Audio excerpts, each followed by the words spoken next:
श्रीमद् भगवद गीता अध्याय 2 गीता का सार श्लोक 48। योग अस्थ कुरु कर्माणि संगम तेकत्वा धनंजय सिद्धि असिद्ध्यो समः भूत्वा समत्वम योग उच्यते। हे अर्जुन, जय अथवा पराजय की समस्त आसक्ति त्याग कर समभाव से अपना कर्म करो, ऐसी समता योग कहलाती है। संगम तेकत्वा, किसी भी कर्म के फल में किसी भी देश काल घटना परिस्थिति अंतःकरण बहिर्करण आदि प्राकृतिक वस्तु में तेरी आसक्ति न हो, तभी तू निर्लिप्तता पूर्वक कर्म कर सकता है।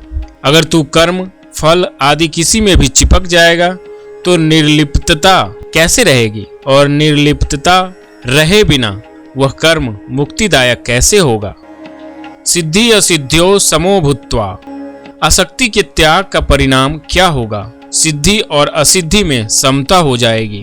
कर्म पूरा होना अथवा न होना सांसारिक दृष्टि से उसका फल अनुकूल होना अथवा प्रतिकूल होना, उस कर्म को करने से आदर निरादर प्रशंसा निंदा होना, अंतःकरण की शुद्धि होना अथवा न होना आदि आदि जो सिद्धि और असिद्धि है उसमें सम रहना चाहिए।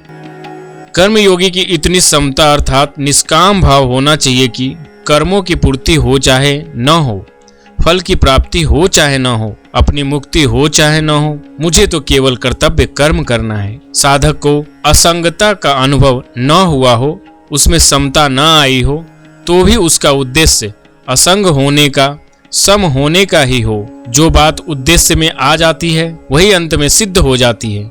अतः साधन रूप समता से अर्थात अंतःकरण की समता से साध्य रूप समता स्वतः आ जाती है। योग अस्थ कुरु कर्माणि, सिद्धि असिद्धि में सम होने के बाद उस समता में निरंतर अटल स्थित रहना ही योगस्थ होना है। जैसे किसी कार्य के आरंभ में गणेश जी का पूजन करते हैं तो उस पूजन को कार्य करते समय हरदम साथ में नहीं रखते। ऐसे ही कोई यह नहीं समझ ले कि आरंभ में एक बार सिद्धि असिद्धि में सम हो गए तो अब उस समता को हरदम साथ में नहीं रखना है, राग द्वेष करते रहना है। इसलिए भगवान कहते हैं कि समता में हरदम स्थित रहते हुए ही कर्तव्य कर्म को करना चाहिए। समत्वम योग उच्यते, समता ही योग है अर्थात समता परमात्मा का स्वरूप है। वह समता अंतःकरण में निरंतर बनी रहनी चाहिए। आगे 5वें अध्याय के 19वें श्लोक में भगवान कहेंगे कि जिनका मन समता में स्थित हो गया है उन लोगों ने जीवित अवस्था में ही संसार को जीत लिया है, क्योंकि ब्रह्म निर्दोष और सम है, अतः उनकी स्थिति ब्रह्म में ही है। समता का नाम योग है, यह योग की परिभाषा है। इसी को आगे 6ठे अध्याय के 23वें श्लोक में कहेंगे कि दुखों के संयोग का जिसमें वियोग है उसका नाम योग है। ये दोनों परिभाषाएं वास्तव में एक ही है। जैसे दांत की बीमारी में खुजली का सुख होता है और जलन का दुख होता है, पर ये दोनों ही बीमारी होने से दुख रूप है, ऐसे ही संसार के संबंध से होने वाला सुख और दुख दोनों ही वास्तव में दुख रूप है। ऐसे संसार से संबंध विच्छेद का नाम ही दुख संयोग वियोग है। अतः चाहे दुखों के संयोग का वियोग अर्थात सुख दुख से रहित होना कहें, चाहे सिद्धि असिद्धि में अर्थात सुख दुख में सम होना कहें, एक ही बात है।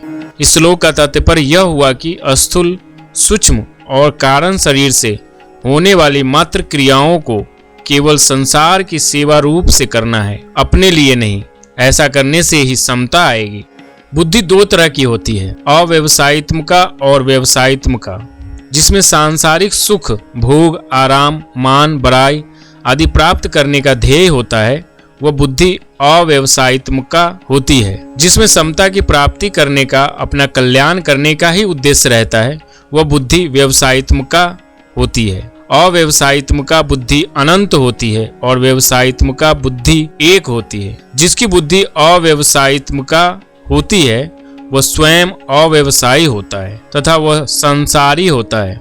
जिसकी बुद्धि व्यवसायित्मका होती है वह स्वयं व्यवसायी होता है तथा वह साधक होता है। समता भी दो तरह की होती है, साधन रूप समता और साध्य रूप समता। साधन रूप समता अंतःकरण की होती है और साध्य रूप समता परमात्म स्वरूप की होती है। सिद्धि असिद्धि अनुकूलता प्रतिकूलता आदि में सम रहना अर्थात अंतःकरण में राग द्वेष का न होना साधन रूप समता है, जिसका वर्णन गीता में अधिक हुआ है। इस साधन रूप समता से जिस स्वतः सिद्ध समता की प्राप्ति होती है वह साध्य रूप समता है, जिसका वर्णन इसी अध्याय के 53वें श्लोक में तदा योग मवापस्यसि पदों से हुआ है। अब इन चारों भेदों को यूं समझे कि एक संसारी होता है और एक साधक होता है, एक साधन होता है और एक साध्य होता है। भोग भोगना और संग्रह करना यही जिसका उद्देश्य होता है वह संसारी होता है। उसकी एक व्यवसायित्मका बुद्धि नहीं होती, प्रत्युत कामना रूपी शाखाओं वाली अनंत बुद्धियां होती है। मेरे को तो समता की प्राप्ति ही करनी है, चाहे जो हो जाए, ऐसा निश्चय करने वाले की व्यवसायित्मका बुद्धि होती है। ऐसा साधक जब व्यवहार क्षेत्र में आता है तब उसके सामने सिद्धि असिद्धि, लाभ हानि, अनुकूल प्रतिकूल परिस्थिति आने पर वह उनमें सम रहता है, राग द्वेष नहीं रहता। इस साधन रूप समता से वह संसार से ऊंचा उठ जाता है। साधन रूप समता से स्वतः सिद्ध समरूप परमात्मा की प्राप्ति हो जाती है। श्लोक 49। दूरेन ही अवरम कर्म बुद्धि योगात धनंजय बुद्धौ शरणम अनविच्छ कृपणा फल हेतव।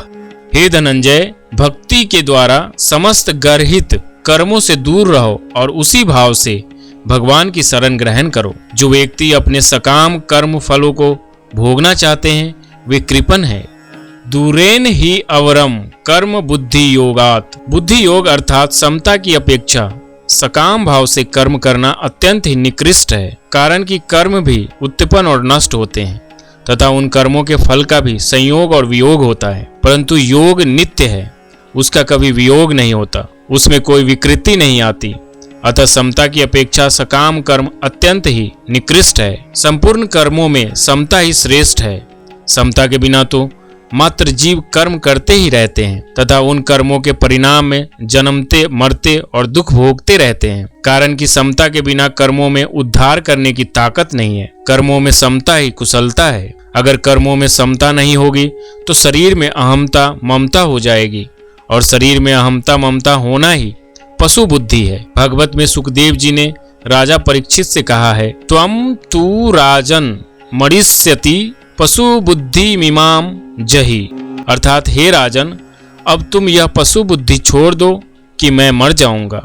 दूरेन कहने का तात्पर्य है कि जैसे प्रकाश और अंधकार कभी समकक्ष नहीं हो सकते, ऐसे ही बुद्धि योग और सकाम कर्म भी कभी समकक्ष नहीं हो सकते। इन दोनों में दिन रात की तरह महान अंतर है, कारण कि बुद्धि योग तो परमात्मा की प्राप्ति कराने वाला है और सकाम कर्म जन्म मरण देने वाला है। बुद्धौ शरणम अनविच्छ, तू बुद्धि की शरण ले। समता में निरंतर स्थित रहना ही उसकी शरण लेना है। समता में स्थित रहने से ही तुझे स्वरूप में अपनी स्थिति का अनुभव होगा। कृपणा फल हेतव, कर्मों के फल का हेतु बनना अत्यंत निकृष्ट है। कर्म कर्म फल कर्म सामग्री और शरीर आदि कारणों के साथ अपना संबंध जोड़ लेना ही कर्म फल का हेतु बनना है। अतः भगवान ने 47वें श्लोक में मां कर्म फल हेतुर्भुव कहकर कर्मों के फल का हेतु बनने में निषेध किया है। कर्म और कर्म फल का विभाग अलग है तथा इन दोनों से रहित जो नित्य तत्व है उसका विभाग अलग है। वह नित्य तत्व अनित्य कर्म फल के आश्रित हो जाए, इसके समान निकृष्टता और क्या होगी।